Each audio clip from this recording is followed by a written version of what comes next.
عزیزانو د امام ابو حنیفه رحمت الله علیه زمانہ وا او یو سړی قسم وخوړ چې دا زما لور ده، دا به زه هغه سړي له په نکاح ورکوم چې دا ټوله دنیا د دې په مهر کې راکړي. لور یې وه خوښه یې وه، نو خیال به دا کړی چې ټوله دنیا خو به چا سره یي نه، لہذا چې دا لور مې راناډو ودیږي نه. لور ځوانه شوه، خیال پیدا شو د مور او پلار چې دا خو به انساني حق دی، دا اوس ودول پکار. هلته سړي قسم خوړلی چې ټوله دنیا به د دې په مهر کې څوک راکوي، نو هغې سړي له به یې په نکاح ورکړي. مسله پیښه شوه، صاحب اوس ګرځي، یو نه تپوس کوي، بل نه تپوس کوي، بل راغی امام ابو حنیفه رحمت الله علیه ورته صاحب داسې قسم مې خوړلی. هغه ورته وایي چې بچیه دا لور چې چاله په نکاح ورکې او ستا ګډ جوړ ورسره وشي، نو د دې لور په مهر کې د هغه سړي نه قرآن واله، نو چې په مهر کې دې له قرآن ورکي نو قسم نه به حانس نه شي او لور به دې واده شي. وایي چې ټوله دنیا مې ویلې ده، ویل د قرآن قیمت چې دی نه دنیا ده او نه وما فیها ده، د قرآن کریم قیمت د ټولې دنیا نه پې اوچت دی. تاسو خیال راغی؟ دا یو جواب. دویم جواب دا و چې دې نه دا ثابته شوه چې مال ضروري نه دی، مهر پکار دی اچار څه. دویم جواب گویا دا دی چې د 1,40,000 پیغمبرانو د هر یو پیغمبر قانون جدا جدا، د هر یو پیغمبر شریعت چې دی هغه جدا جدا. لکه دغه آدم علیه السلام رستو برازي گویا رستو جمعو کې چې بچی به پیدا کېده نو به جوړه یو زوی او یو لور، نو یو جوړه به چې پیدا شوه نو هغه بلې جوړې سره به بیا بدل کولو. مثلا دا جوړه پیدا ده، دې نه وړاندې چې کومه بله جوړه پیدا ده دی به خپله خور هغې له ورکوي او هغه به خپله خور دې له ورکوي. نو د یو مور او پلاره چې وړاندې او وروسته پیدا شي نو خویندې ورونه یي که نه؟ تاسو خیال راغی؟ خو د آدم علیه السلام قانون دا و چې دغه وخت کې د دا قسمه خور او ورور نکاح چې دی دا روا. بیا آدم علیه السلام ته دا ویلی شو چې تو ستا ښځه په دې جنت کې اوسېږئ، فکلا منها رغدا حیث شئتما، چېرته هم چې خوښه یي هلته خورئ څکئ، لیکن ولا تقربا هذه الشجره، دغه بوټي ته به نه نږدې کېږئ. عام علما لیکي چې دغه بوټی چې و د غنم بوټی، اختلاف پکې ډېر دی د ائمه محدثینو منځ کې، خو بهرحال ډېر علما دې طرف ته دي چې دا د غنم بوټی. دغه وخت کې شیطان لعین خیال وکړو چې په دې آدم زما بیړه تباه شوه، 6 کاله ما د خدای عبادت کړی او د ده په سر زما عمر له بیړي غر کړ، نو راشه دله هم څه چل جوړ که او څه کوی وله وکړ چې دی خو رانه په جنت کې پاتې نشي. عزیزانو دلته 3 روایت چې آدم علیه السلام ته شیطان دا شرارت کولو چې ته دا دانه وخوره، دې دانې کې دا اثر دی چې دا ته وخورې نو ټول عمر به په جنت کې پاتې شي، او که دې ونه خوړه نو تا به الله د جنت نه وباسي. اوس دا خبره شیطان د آدم علیه السلام سره وکړه څنګه؟ ځکه چې بی بی حوا او آدم چې دي دا خو په جنت کې او شیطانو د جنت نه بار، نو دا خبره د دې منځ کې وشوه څنګه؟ دلته ائمه مفسرینو 3 روایته نقل کړي. یو روایت دا دی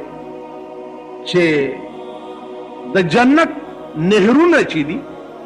هغه نهر کوم سوری چې دی دا شیطان په هغه لار ننوتی و، ځکه چې په سمه لار خو ملیکو پرېښونه، نو په هغه لار ننوتی و، دننه آدم علیه السلام ته دا شرارت. دویم روایت دا دی چې آدم علیہ الصلوۃ والسلام سره جنت غیر چاپیر دیوالونم د شیشو دي. نو آدم علیہ السلام سره شیشو کې په اشاره خبره وکړي چې دغه بوټه کتاو خړو نو ټول عمر به جنت کې. دریم روایت دا دی چې شیطان گو جنت ته دننه نشي کې، لیکن په دروازه کې ور سره ولاړو، دوی ولا دروازې ته راغلي او ور سره خبرې وکړي. دا روایت په دې درې واړو کې صحیح روایت ځکه چې دا قرآن سره مطابقت خوري. قرآن کې الله فرمایي چې د شیطان آدم او بیبي حوا ته وقاسمهما انی لکما لمن الناصحین فدلاهما بغرور. قسم یې وخوړو دې دواړو ته انی لکما لمن الناصحین چې زه تاسو ته سمه خبره قسم. آدم علیہ السلام دا سوچ وکړو چې د شیطان قسم وخوړو نو دا خبره به جوړ رښتیا یي، ځکه چې آدم ته دا پته نه وه چې په دروغ هم څوک قسم خوري. دا پته ورته نه وه چې په دروغ. اوس که آدم علیہ السلام اوس وی او د پاکستانیانو قسمونه یې لیدلی تاسو خیال راغی نو حیران به وی د خپل اولاد ته چې وپېړم غرقه شه. ما خو د شیطان په قسم هم اعتبار کړی چې لا په دروغه قسم چوک چرته خوري. دا تاسو سال جوړ کړی دغه اولاد ته چې اوس کتې نو ډېر زیات به ورته خوشحالې دی چې ملیانو ته یې کتې خوشحالې دی. تاسو اوس وګورئ چېرته په ټي وي کې یو ډم ډمې له طلاق ورکړی. په دې اخبارونو کې وګورئ یو حال د یو ملا بیان پې راشي چې طلاق شوی دی، د بل بیان پې راشي چې فقه جعفریه کې وایي چې نه دی شوی، د یو پیر صاحب بیان پې هغه ورځ راغلی د لوی پیر بیان چې دا ډم او ډمه ډېره ښه جوړی ده او ملیانو ته اپیل کومه چې دا جوړی مه کنډوه وایي. ته په شرمونو شرمېږئ. په پاکستان کې خو 70% طلاقیان. تاسو په دې پښتنو کې وګورئ یو بل ته آواز کوي چې د خدای زویه وایي که نه وایي. که خدای راولې رانه به دې خلاص نه کړي، که پیغمبر راولې رانه به دې خلاص نه کړي. خبرې د پاسه وایي ښځه به په 3 کاڼي طلاقه ساتي. د دې خلکو نکاح شته؟ خدای راولې رانه به دې خلاص نه کړي. سړی کافر شو، چې کافر شو ښځه پې طلاقه شوه، ښځه پې جدا شوه. اوس دی که بیا کلمه ووایي او مسلمان شي نو دې ښځې سره به بیا نکاح تړي. نو که تاسو داسې د فتوا ورکولو شوقیان یئ نو راشئ که نه. دا د پاکستان ساربه ساربه چې دي د دې طلاقیانو خو یو هم نکاح نشته. د چا ښځه چې په کلب کې پردي سړي سره ګډېږي او خپه په خپه یې تړلي د هغې نکاح وي. د جمعې په ورځ د دې اخبارونو دا د منځ پاڼې وګورئ دا طلاقو نکاحونه شته. ملا د خدای په قهر واوړئ چې د خدای قهر هم وایي چې هم وایي. لکه ډمې نه څه غواړئ او ډم نه څه غواړئ د هغې دلکه نکاح وی ښځه به یې کروړونو خلقو ته هره ورځ ښودی. دا زمونږ ملک شو. عشري نظام چې زمونږ ملک کې څه وخت کې راشي نو موږ نه به موزیان جوړي او موزي لر شي بر شي نو په خوارې ورندار بر شي.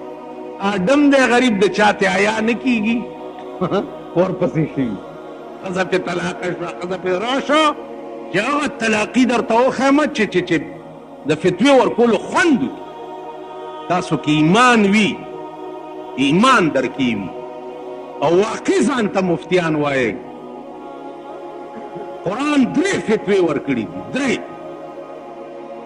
دا فتوا ولې نه جاری کوئ په پاکستان باندې؟ 3 فتوې قرآن ورکړي دي. ومن لم يحكم بما انزل الله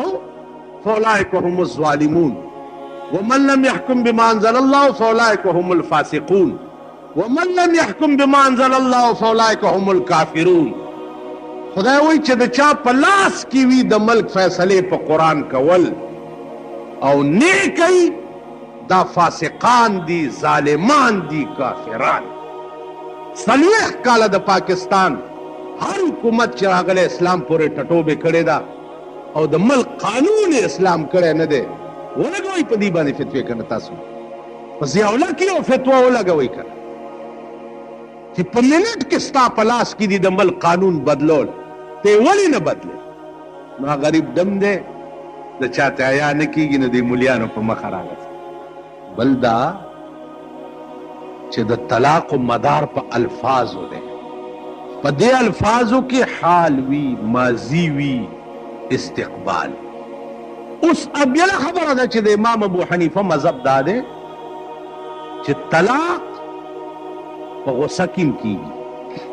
باید سړی راشي جی په ځان پوه نه شوم او سخت غصه کې وم او ښځې ته مې وویل چې یو دوه درې ما لاړې بیړه دې غرکړه. ویل ولې جي مال بغیر د غصې نه څوک ښځه پرېږدي چې غصه شوی نه ورته تاسو به ښځه پرېږدئ؟ خو غصه شي نو طلاق وله ورکړي که نه،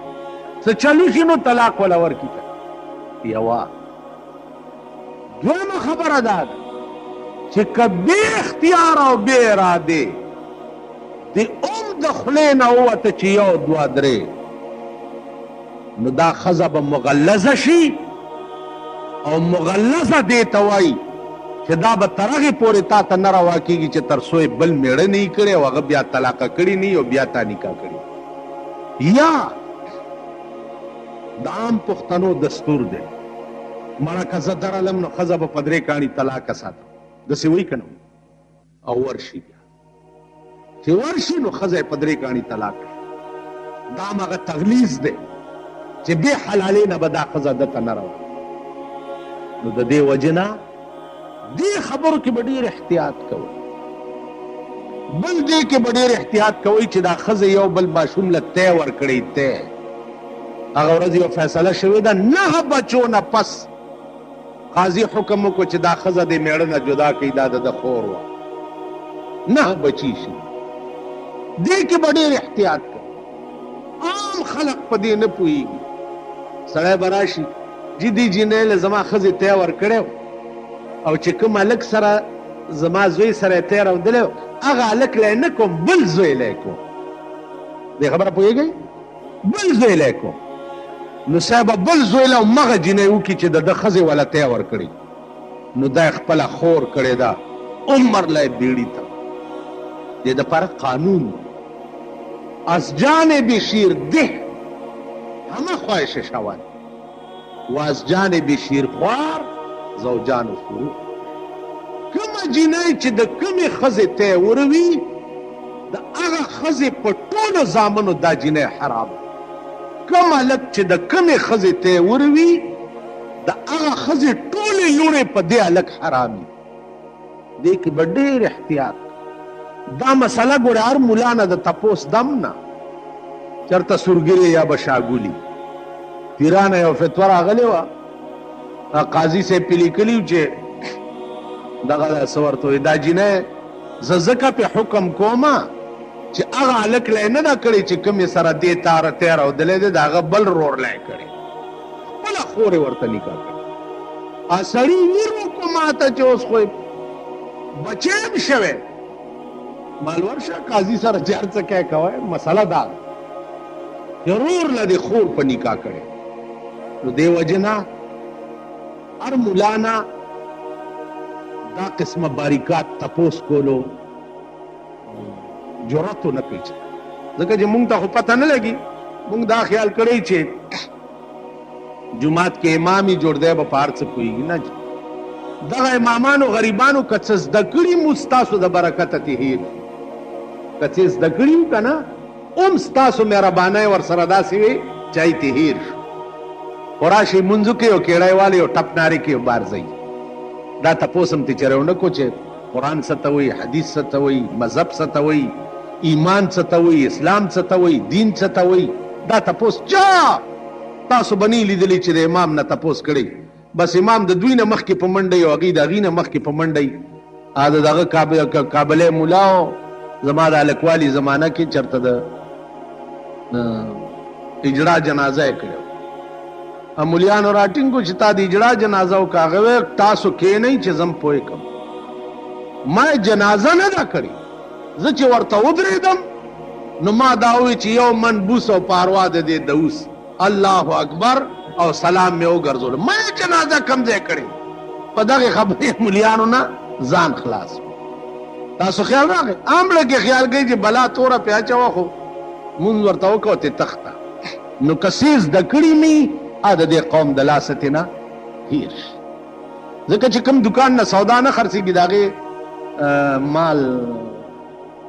څښا شي خراب شي ضایع شي. دغسې د ملام یو دکان دی دا مصلا او دغه علم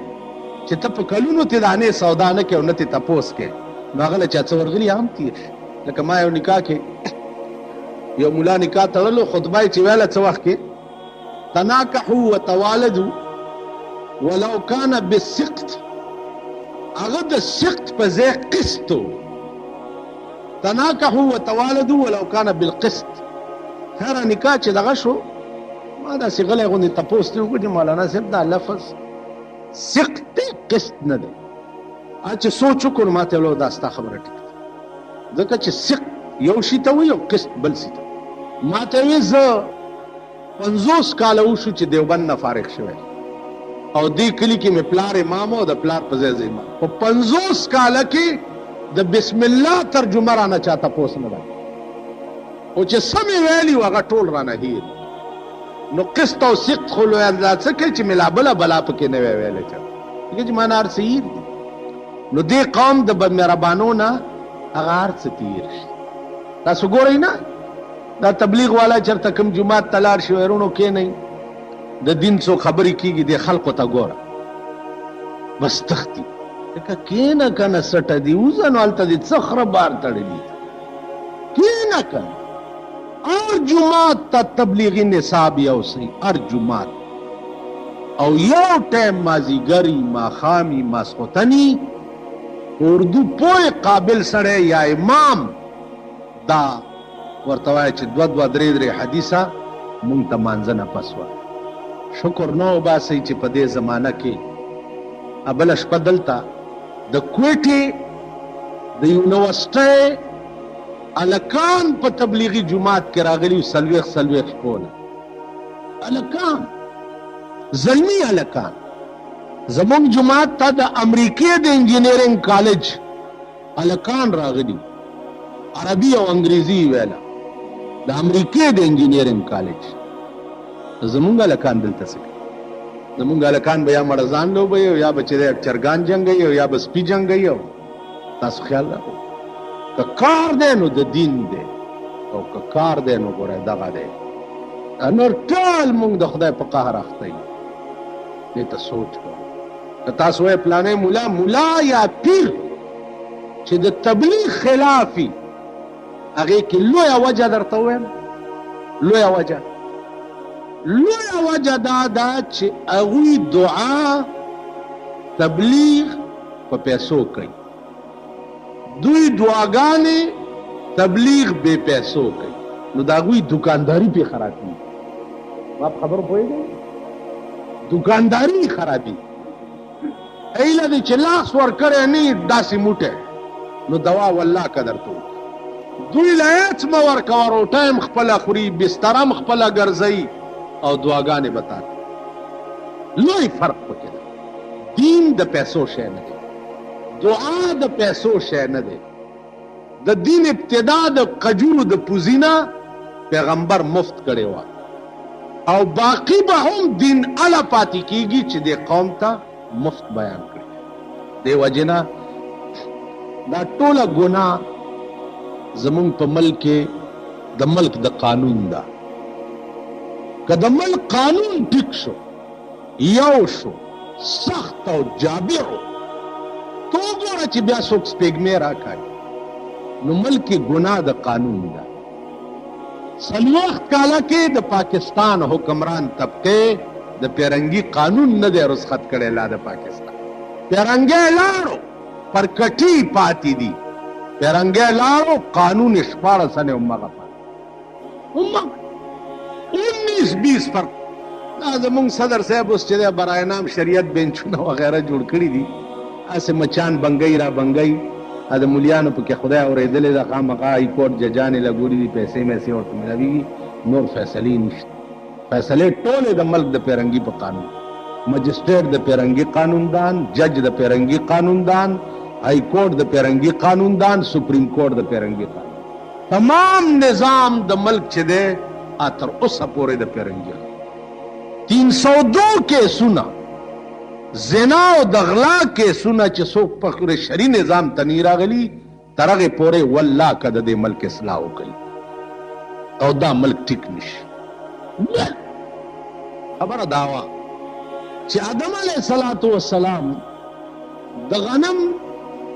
چې قسم خورو شیطان ورتنو د خیال وکړ چې قسم خو څوک په دروغ نه راځي چې دا دانه وخورو چې پکې عمر لدی جنت کې پاتې نیمه دانه آدم علیه السلام وخوړه او نیمه دانه بی بی حوا وخوړه آثار د جنت بدل شو او دوی ته حکم وشو چې جنت نه بار شي دې مقام باندې یو سوال دی او داغه بیا جواب ووري سوال پیدا دی چې آدم علیہ السلام کدا د جنت دانا نه وې خړلې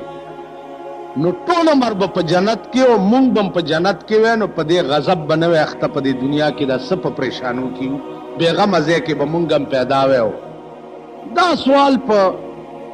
کراچۍ کې یو سړی ما باندې ما ورته وی چې د دې یو عقلی جواب وره مذہبی جوابونه خو ډیر دي چې یہ بھی کچھ اصرار تھا آدم جو نکلا خلد سے دانا گندم تھا بہانا ماجرا کچھ اور اخو جدا خبر ادا لکه ما خیالو کو چې دته یو داسې خبره وکړه چې د دغه موتور جوابي او اډو غلیش ما ورته چې ستا کور شته یو ډېر کم زیاده ماتے ہوئے میں بندر روڈ پہ ایک بنگلے میں رہتا ہوں میں نے اپنے لیے بنگلہ بنایا بنگلے میں صوفے ہیں میز ہے کرسی ہے یہ ہے مارتے چتا یو ډېر خمل مراغلی اغله خو بخوراکم خ تیارې کړ وی جی بالکل ما دومره اعلی ډینر سیټونه ساتلی دي چې زه تاسو ته هم حیران بشئ اگر آپ کو شوق ہے تو آپ میرے ساتھ جائیں ذرا زه ډېروم یو خوار ځای کې اړه خو مې وشو خو زما یو خبره تاسو ته وکړم د نن بادشاہ طبقتا نه خوشحالېږي چې سبا بیا فقیرې دا یو نصیحت مې اوري وختي طور مونږ ټول مړ کېږو مونږ ته نه ګورې څه په لوی عذاب اخته یو خو چې سبا بیا بوریا نشینې نو د نن تخت ته به نه خوشحالېږي چې سبا بیا خوټ کېدلو ټیپرو ته کېنې نو د نن چرک ته به نه خوشحالېږي دا یو مزاج جوړ ماړه کې خیال وکړو چې که یو ګنټې له زه د دغه بنګلې ته لاړ شم نو څه خوند به وکړي چې سبا بیا هم دا سند زمیندار هوټل کې به زه ډېری یم دې ته به بیا راځم ما هلته پرېږده خبره واوره مېلمه دې راغلی دی او ډېر لوی مېلمه دې راغلی او ډېر اعلی قسم خوراکونه دې ورته تیار کړي وی جي مېلمه ته خو مجبورن سړی داسې کوي مال دا مې بله واوره یو نصیحت هم درته کوم باس خو کوو سره خو نصیحت مې دا واوره چې کوم سړی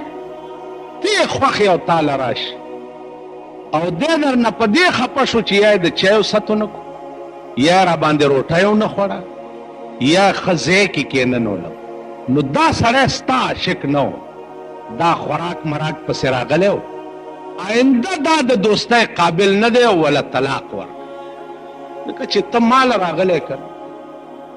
نو بس تب زه به ستا زما کتل به ستا چای مي او ستا روټۍ به مي او ستا بستره به مي او ستا هر څه او چې هر کله ته په خوراک خفه شوې نو روټي خلاصه چې بیا په دې طرف نه نن زمونږ د زمانې تعلقات ټول په دې بنا دي زما یو اشنا و د دې خوا کلو ما ته یاره راشه راشه راشه راشه ما زه نشم وی یو زورور چرګ مې ساتلی دی مال خدر به شمه خو چاته به وی نه چې دی راغلی دی او بس روټۍ موټۍ به وخورو بیا به راځو ویل نو بیا در باندې څه کوم نه چې روټۍ وخوري چې لږ څه خو هم وی زما خو څه نامه موشي مالې ښه ده زه لباسي اشنایي نه کوم چې بیا دې په دې طرف ونه ګورم ویل ولې نو دې کې څه دي مال دې کې دا دي چې بیا دې دا مخ ونه ګورم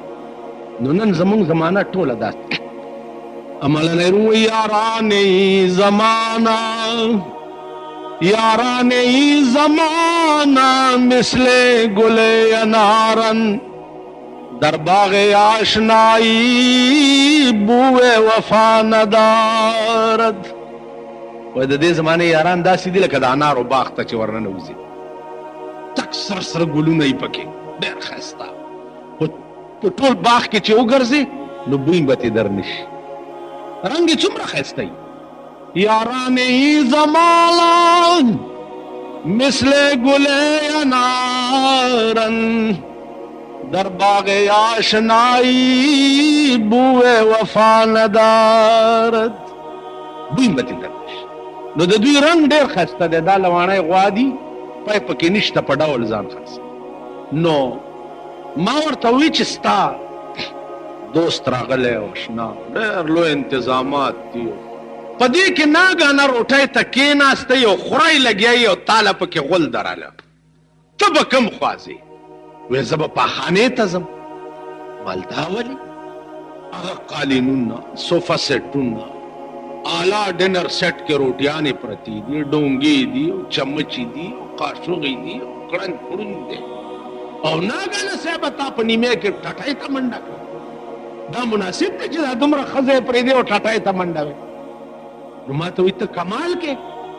زه هغه ځای کې ټینګېدی شم مجبوران په ټټۍ ته ځم ځکه چې هغه ځای خو د غولو کولو نه دی خبره واوره آدم علیہ الصلوۃ والسلام په جنت کې اوسېده او بهترین ځای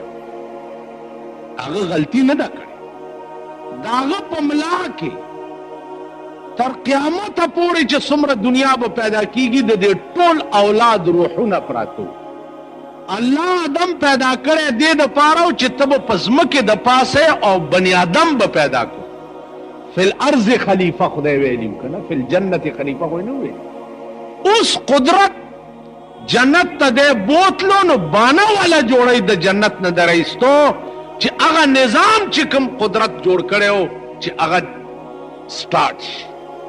نو د هغه په ملا کې روحونه پراته و د ابوجهل هم پکې و نو په جنت کې به ابوجهل هم پیدا کېدی ویلې نه مال عبدالله ابن ابی ابن سلول رئیس المنافقین دی به هم په جنت کې پیدا کېدی ویلې نه مال ستا غوندې خبیث روح هم پکې و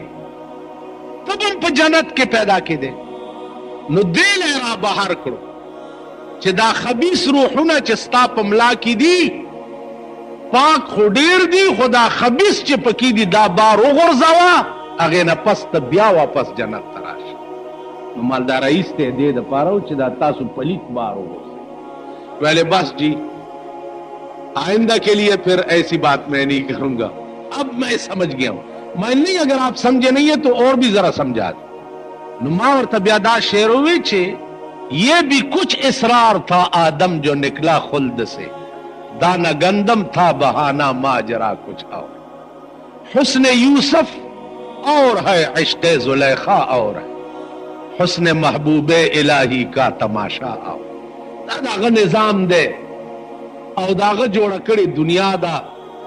قسمه قسم تصرفات پکې کوي مجال د چا څه دی چې څوک دا وایي خدای ته چې دا د کار دیوالی تاسو دا لکه مولانا تانوي لیکلي وي یو سړي زوی مړ شو چې زوی مړ شو نو کوته کې داسې راواغستو په بتخانه یې ورمنډه کړه او په بوتانو یې راکېښوي چې تاسو څنګه زما خدایان یې چې زما زوی مړ کړو یو بل بے وقوف ولاړو هغه کې خیال کړی دی چې هلکه دا ټول خو یې مړه کړه دا یو خدای پاتې دی که دا یم رانه مړ کړو زه به بې خدایه پاتې شم نو ورمنډه کړې ده هغه بوتې په اوږه کړې ده او منډې کړي دي ده ورپسې منډې کړي چې ورګه دا یو دی رانه بچ ولې خو هسې نه چې زما زوی ده وجلی سړی مخکې دی ورپسې په یو کلي ته ننوت د کلي خلق راووته ورته یې وي چې هلکه دا تا پسې خو کوتک په لاس سړی را روان دی ښه دی چې خدای ته اخلاص کړي ورته وی جدن زه خدای نیم خلاص کړی خدای ما د دنه را خلاص کو دو وجلو نو ما ته خدای را خلاص کو دا اوس عقل یا لکه عربو کې خدای پاک ډېرې ورځې شوې خیرن شوی نو بیا ورویستو بارې ولمبولو نور ته یې کېښو چې وچ شي نو بیا به یې دننه کوټه کې کښېږي دی ورته ناست دی هغه وچېږي او یو دوه ګیدړان راغله او خپې اوچتې کړې او په بوتې متیازې را پرېښودې چې متیازې را پرېښودې ده ورته کته چې کته یې ورته نو دا هغه وخت کې دا شعر ووې چې عرب یبول ثعلبان برأسه عرب یبول ثعلبان برأسه آیا داسې شی هم خدای کېدی شي چې ګیدړانې په سر متیازې کوي دې ته هم خدای ویلی شي نو دا خلق د دې قماش خلقو د جاهلیت په زمانه کې او چې څه وخت کې بیا اسلام پکې راغی توحید او رسالت پکې راغی نو بیا به څه اشعار بیا به د ابو هریره غوندي وو ابو هریره د 10 ورځو نهارو رسول الله صلی الله علیه وسلم یو کڅوړه ورکړه وی واله دا خدای بنده وګه ګرځي چاته ویم نه چې وګه ما او ګرځي موګه دا والا چې کله وګه شدي کڅوړه کې لاس منډه او تازه کجوري بروزي هغه خورا اوړه یو کجمه بس دا ابو هریره کارو شو استاد بداوي چې به موسمه به څنګه کجوري پکې راوتې نو پاکستان درته وخود چې به موسمه میویم دا اوس دغه کول سټوریجونه چې دي تاسو وګورئ په کیاره بلا پرتای پوړي کې د جمی شی او جمی کې په خوا ما یو شعر وی چې ابای مې لیوانای شو په تور جمی باټینګن غواړي نو یو سړی ماته وی چې دا ټکه اوس مکوا تور جمی کې باټینګن تاسو خیال راغی دي نو عرض دا و چې کله انسان د لاس جوړ کړي کول سټوریج یو کال د پاره یو شی محفوظ ساتلی شي نو د پیغمبر د لاس کڅوړه هغه بے موسمه کجوري نشي راویستی دا څه خبره نه ده ابو هریره چټه جاری سو اوس درته ښیم اوس زمونږ د زمانه کې یو وظیفه ده کې 12 ورځې چیله وباسه او ستا د کور څومره خرچ چې دی چې سهار را پاسې ستا بالښت لاندې به پرو تاسو خیال راغلی دا د اورېدو خبرې نه دي درته د لیدو خبرې 12 ورځې محنت کول غواړي او هغې نه بعد ستا د کور چې 50 روپۍ ورځي او که 100 روپۍ ورځي او چې سهار را پاسې بالښت لاندې به دې لوډ کړو بهر تقدیر ما سره دا وظیفه نشته چې نه چې اوس ما پسې مانځه نه پس را دغه شي چې نو عرض دا و چې ابو هریره هغه کڅوړه ورسره وه بس د پیغمبر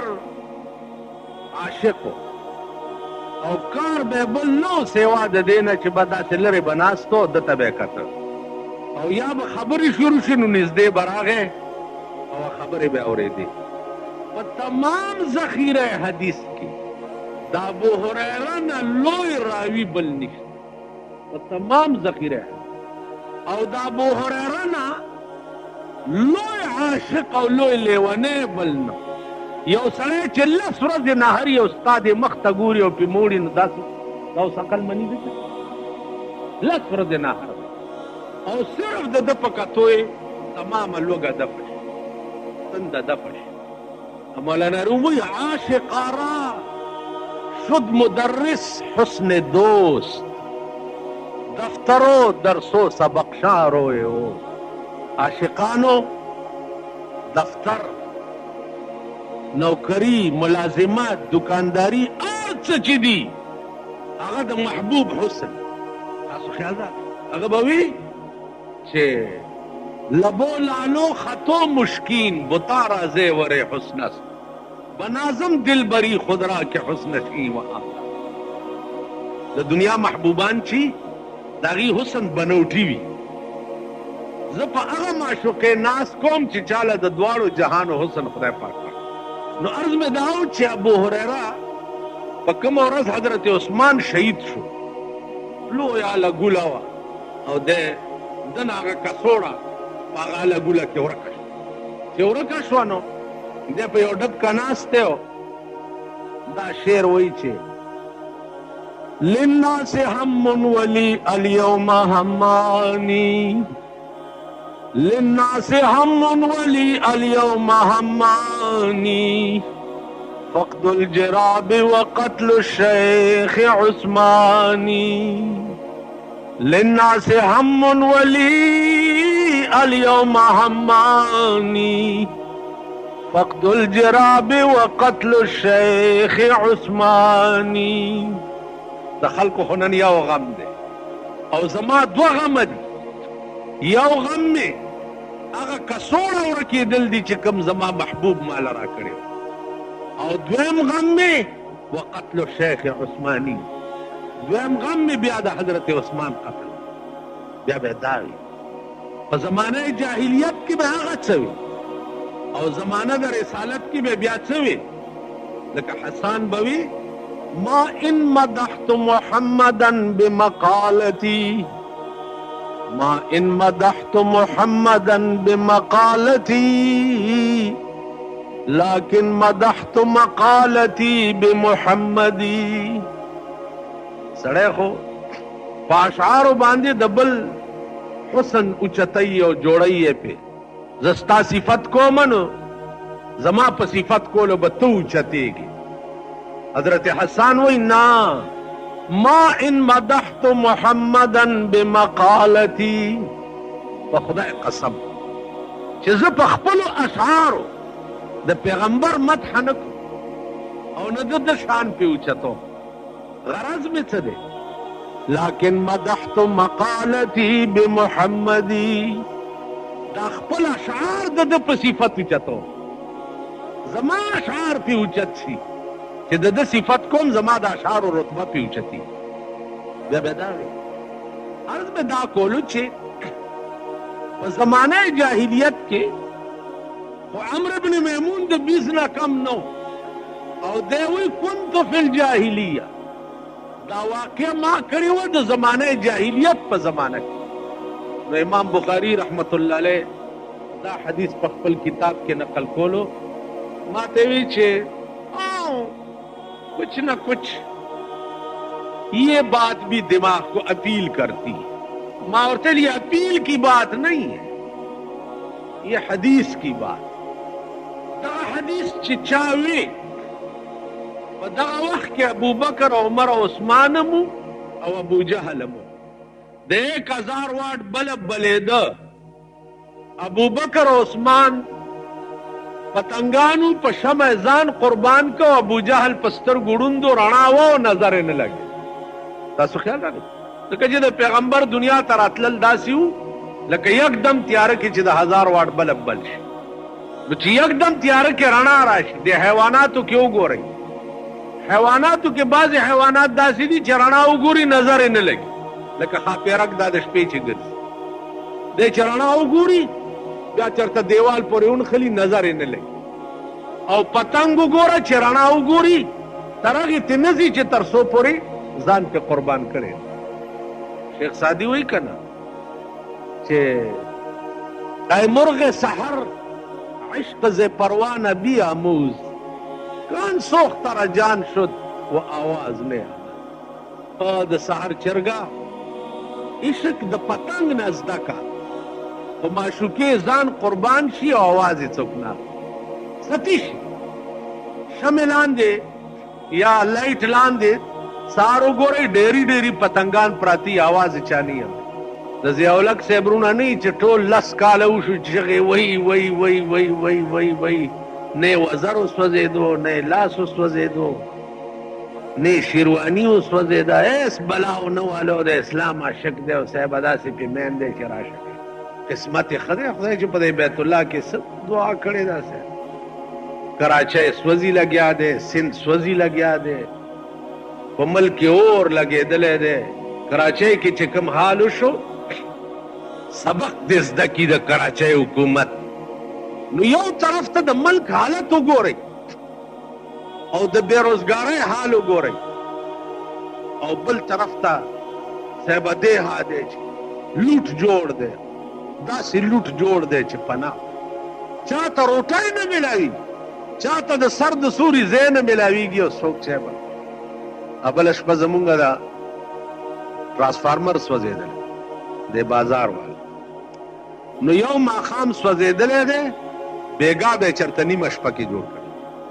مال که دا ټرانسفارمر د وزیرانو سوځېدلی وی یا د ګورنمنټ هاوس سوځېدلی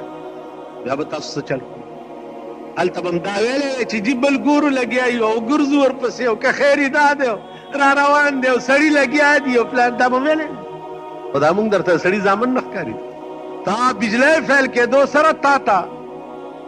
دغه لګېدلي دي جنریټرې اټومیټک لویه بجلی فیل شي اټومیټک جنریټر چالو شي صاحب خبر هم نه چې ګینې بجلی فیل شوی هغه د بادشاه ښځې دي صاحبه بادشاه ښځو ته چا وویل خلک د لوږې مړه شو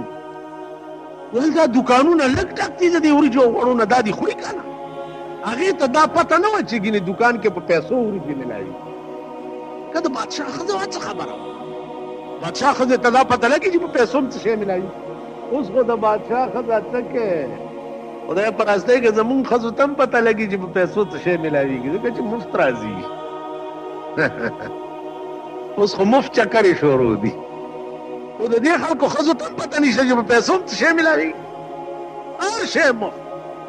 بېله خبره ده چې دا شرمېدلي پې پوهېږي نه کابل نه یو سړی تلی و هندوستان د یو حلوایي دوکان ته ورغی د حلوا کړهی ډک پروت نو دې سړي وویل چې دا سړی ډېر لوند دی دا دوکاندار دومره حلوا پرته ده او دی خوري نه ورته ناست دی نو ده لاس ور وړی دی چې نوړی راغستی په خوله یې منډی چې هندو پې خلاص شوی دا پې راټوپ کړي ځکه چې د هندوانو کې دا رواج دی چې د مسلمان لاس به څه شي ته لګېدو ته نه پرېږدو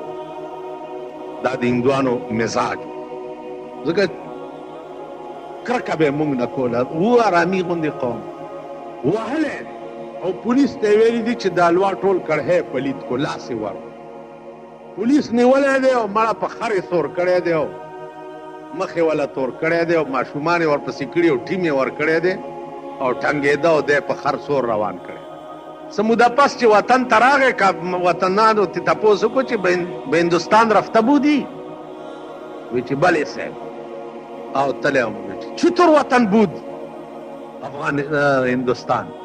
نو دی ورته وی چې بسیار خوب وطن بود بسیار